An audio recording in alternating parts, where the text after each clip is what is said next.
السلام علیکم پیارے دوستو، آج ہم آپ کو جو بات بتانے والے ہیں وہ آپ کے ہوش اڑا کر رکھ دے گی۔ ابھی کچھ ہی وقت پہلے پیش آنے والا ایک بدکار عورت کا واقعہ جس نے لوگوں کو سوچنے پر مجبور کر دیا۔ بچے کی پیدائش کے وقت ڈاکٹر اور نرسوں کی ڈر کے مارے دوڑ لگ گئی اور کوئی اس کے پاس نہ جا سکا۔ دوستو، ہم جانتے ہیں ہماری بات پر یقین نہیں کریں گے آپ، میں نے بھی یقین نہیں کیا تھا جب تک خود اس ویڈیو کو نہیں دیکھ لیا تھا، اس لیے آخر تک ہماری آج کی اس ویڈیو کو ضرور دیکھے گا، کیونکہ ہم اس عورت کے بارے میں بھی آپ کو بتانے والے ہیں جس نے ایک ساتھ 3 سانپ کے بچوں کو جنم دیا۔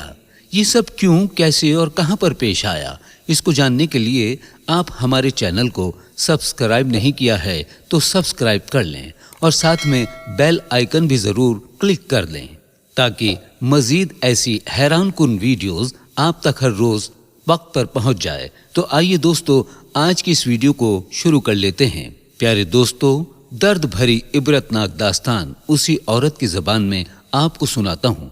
دوستو، وہ عورت کہتی ہے کہ میں بدبخت عورت ہوں جس نے ایک خاندان اجاڑا ہے۔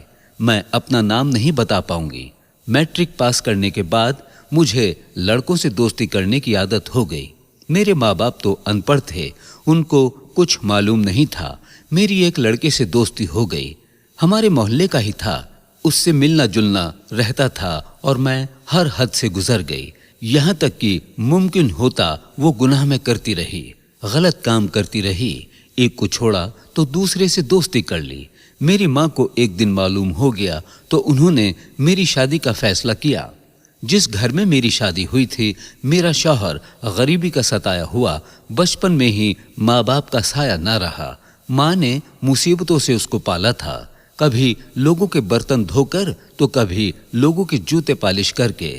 میرا شوہر بے حد سادہ سا انسان تھا، وہ زمانے کے فریب نہیں جانتا تھا۔ میری ایک ہی ننند تھی۔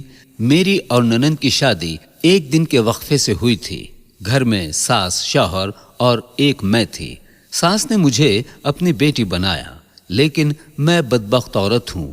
میرا شوہر کبھی سر پر اینٹیں اٹھاتا، کبھی سر پر ٹوکری اٹھاتا۔ وہ مزدور تھا، وہ نہ مجھے اچھا کہتا تھا نہ برا، اپنی دنیا میں مست رہنے والا انسان تھا۔ اسے شرم آتی تھی مجھ سے بات کرتے ہوئے بھی۔ شروع میں میرے سامنے بیٹھ کر کھانا بھی نہیں کھاتا تھا۔ اس بات سے آپ اس کی سادگی کا اندازہ لگا سکتے ہیں۔ میری ساس بھی بہت اچھی تھی، میں اس سے جو بھی کہتی وہ مجھے لا کر دے دیتی تھی، لیکن کیا کرتی، میں عادت سے مجبور ایک ذلیل ترین عورت تھی۔ مجھے خوشیاں راز کہاں رہی تھی، مجھے عزت کہاں قبول تھی۔ میں سر پھیلانے والی عورت تھی، میں مکار عورت تھی۔ آپ جہاں عورت کو اتنا خوبصورت سمجھتے ہیں نا، وہیں پر مجھ جیسی بدصورت عورتیں جو آشیانہ جلا کر روتی ہیں۔ میں پارلر بنانا چاہتی تھی، میں نے بیوٹی پارلر کا کام سیکھا ہوا تھا۔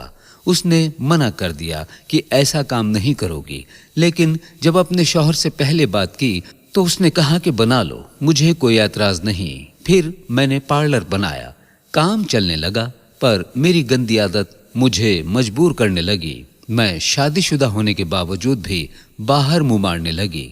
شوہر مجھے باہوں میں لے کر کہتا، تم تھک جاتی ہو، چھوڑ دو۔ میں دل ہی دل میں ہنس ہنس کر کہتی کہ یہ تھکان تو پھر کسی اور وجہ سے ہے۔ میرا ایک دوست تھا جو مجھے رات کو ملنے کی ضد کیا کرتا تھا، پر میں انکار کر دیتی تھی۔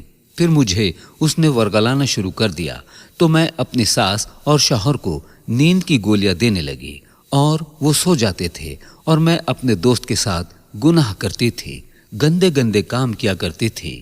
ساس دل کی مریضہ تھی، وہ پہلے سے ہی بیمار تھی۔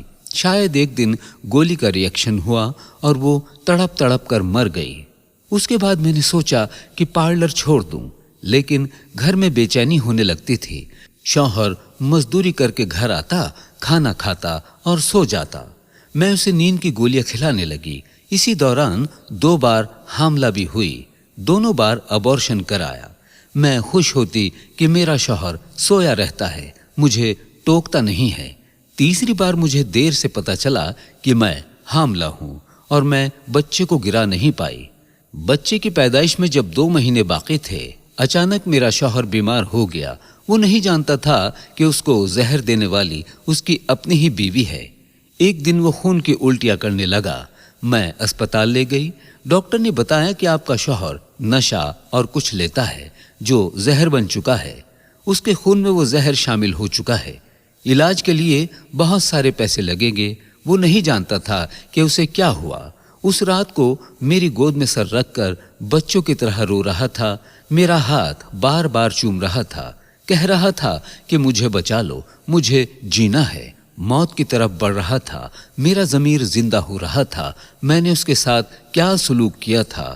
اس نے پانی مانگا، میں نے گلاس اس کے منہ کے ساتھ لگایا۔ وہ بے جان ہو گیا، میری باہوں میں ہی دم توڑ گیا۔ مجھے وحشت ہونے لگی۔ خود سے میں نے چیخنا چلانا شروع کر دیا۔ مجھ سے جب مرنے کی وجہ پوچھی گئی تو میں اتنی بدبخت عورت تھی کہ الٹا الزام لگا دیا کہ وہ نشہ کرتا تھا، اور سزا یہیں ختم نہیں ہوئی۔ پھر میرے بچے کی پیدائش کا وقت آیا۔ مجھے لگا تھا کہ شاید میرا بچہ میرے جینے کا سہارا ہوگا، مگر میں بھول گئی تھی کہ میں نے کسی خوشی اور سہارے کو اپنے لائق نہیں چھوڑا۔ ڈاکٹر نے میرا آپریشن کرنے کا فیصلہ کیا۔ میرا جو بچہ پیدا ہوا اس کو دیکھ کر ڈاکٹر اور نرس ڈر کر پیچھے ہٹ گئیں، چیخنے لگے، اور کچھ لوگ تو ڈر کر بھاگ گئے، کیونکہ وہ جو بچہ پیدا ہوا تھا وہ عجیب الخلق تھا۔ اس کی جلد سانپ کی طرح تھی، دونوں بازو نہیں تھے، ایک بھی ہاتھ نہیں تھا، اور ٹانگ نہیں تھی، اور غور سے دیکھنے پر ناگ کی طرح دکھتا تھا، اور وہ کچھ ہی دیر زندہ رہ پایا اور مر گیا۔ مگر جس نے اس کو دیکھا کانوں کو ہاتھ لگا لیا اور ڈر کے مارے کانپنے لگے۔ اب میں سب کو کیا بتاتی کہ یہ میرے کن کرموں کی سزا ہے۔ میں اپنے بچے کے ساتھ 2 لوگوں کی قاتل ہوں۔ عورت مجھ جیسی ظالم، بدکار اور بد نسل بھی ہو سکتی ہے۔ وہ عورت بھی لوگوں کے گھر چلا سکتی ہے۔ عورت مجھ جیسی بھی ہوتی ہے، سینے سے لگانے والے کو برباد کر دیتی ہے۔ جہاں زمانے میں اور بھی لاکھوں دکھ اور درد ہے، وہاں مجھ جیسی عورت اپنی بدبختی کسی کو موت کے منہ میں بھی سلا سکتی ہے۔ وہ مسکراتا ہوا چہرہ مجھے آج بھی یاد آتا ہے جو سامنے کھانا کھانے سے شرماتا تھا۔ ہاں، اب میرا یہاں پارلر نہیں، آج میرا کوئی نہیں ہے۔ میں کینسر کے عذاب میں مبتلا ہوں۔ ڈاکٹر کہتے ہیں کہ بلڈ کینسر ہے۔ مجھے بہت زیادہ درد ہوتا ہے۔ میں ایک بند کمرے میں ہوں جہاں کوئی چیخیں نہ سنے۔ میرا جسم ہڈیوں کی طرح بن چکا ہے۔ موت مانگتی ہوں لیکن موت نہیں آتی۔ اللہ تعالیٰ نے میرے گناہوں کی سزا مجھے دی ہے۔ نماز پڑھتی ہوں کہ شاید میں بخش دی جاؤں۔ میں اپنی ان بہنوں کو بتانا چاہتی ہوں جو بھائی کو بھائی سے دور کرتی ہیں، جو ماں کو بیٹوں سے دور کرتی ہیں، جو بوڑھے ساس سسر کو اولاد سے دور کر دیتی ہیں، جو گھروں میں تماشا لگائے رکھتی ہیں۔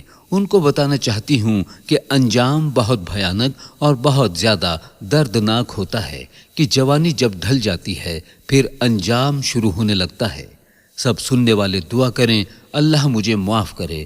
وہ عورت جو غیر مردوں میں رہ کر خوش ہوتی ہے، ان کے لیے میری زندگی ایک عبرت کا نشان ہے۔ خدا را میری زندگی سے عبرت حاصل کریں۔ اور میرا تو وقت گزر چکا ہے، لیکن ان کے پاس ابھی بھی وقت ہے۔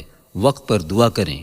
پیارے دوستو، اللہ پاک سے دعا ہے اللہ پاک ہم سب کو راہ مستقیم پر چلنے والا بنا دے، اور ہم سب کو صحیح کام اور صحیح راستے پر چلنے کی توفیق عطا فرمائے۔ آمین ثم آمین۔